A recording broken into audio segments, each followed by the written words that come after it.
Have you ever seen those sad ASPCA commercials on TV about neglecting animals? No one wants to see such sad and lonely faces on innocent animals. There's nothing more depressing than seeing them being neglected. Yet, imagine an animal being tested on in a laboratory, held against its will, and unable to live a normal life. Now, if they were somehow able to speak, what do you think that they would say about this? In some cases, some people think that it is okay to test on animals because it's beneficial and it has helped us gain knowledge on things such as diabetes and HIV, and we have been able to treat people because of that. However, many companies have used testing on animals for things like makeup, body, and hair products.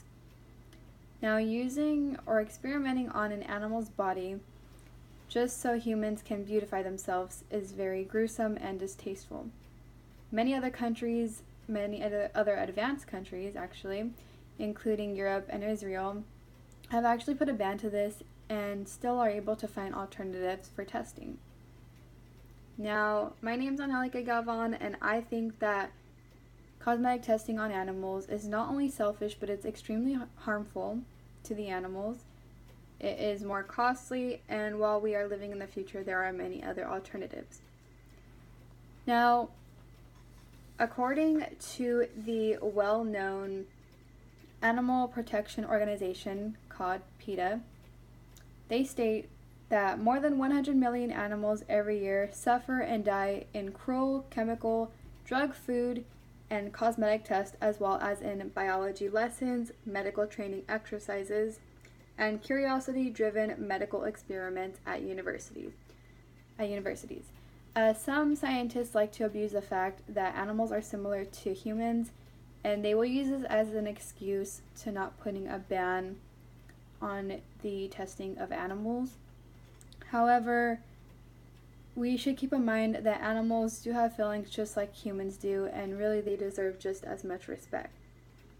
Writer Jeremy Bentham stated, or from the participant of the New England Anti-Vivisection Society, explains how it is noted by opponents that animals are protected through the Animal Welfare Act, which is a law that protects animals in the laboratory. However, this actually excludes rats, mice, and birds, which Bentham states is about 90% of the population in laboratories. Now, some of the tests includes putting harsh chemicals on their skin, on their eyes, through inhalation or down their throats, and even sometimes putting their bodies in test tubes. Now, this leads them to having no freedom, feeling unloved, and just feeling full of fear. The Humane Society International, which is a very well-known and trustworthy animal protection group, mentions that due to asphyxiation, neck breaking, and decapitation, most of the animals that are put through testing end up dying because of mistreatment, or simply because of the harsh chemicals that their bodies go through. Banning animal testing for cosmetic products would stop the harm that animals have to go through because of that.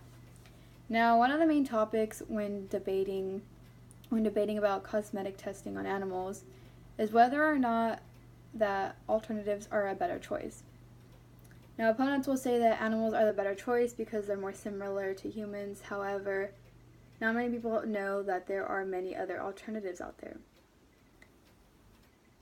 Departments like the Federal and Drug Association, or the FDA, are responsible for the safety of cosmetics.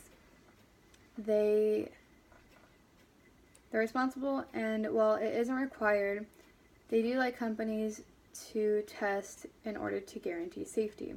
However, on their government-run FDA webpage, they state that we will continue to be a strong advocate of methodologies that do not employ the use of animals.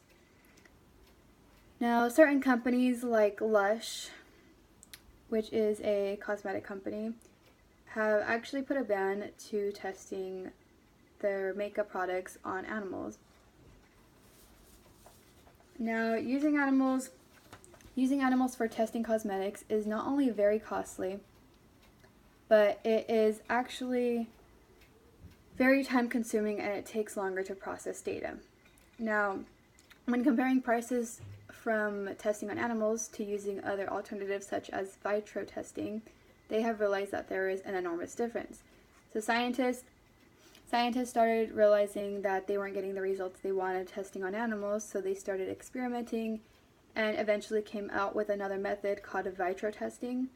Now, vitro testing is a highly advanced technique, a highly advanced computer modeling technique actually, created by Harvard Weiss Institution, and it is basically putting organs into chips. So basically they are putting human cells and tissues into these chips, and this actually helps to create more precise data.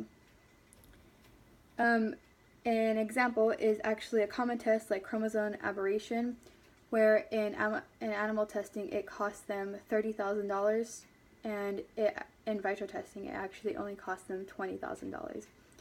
So not only would companies be saving more money, but that these techniques are a lot more faster.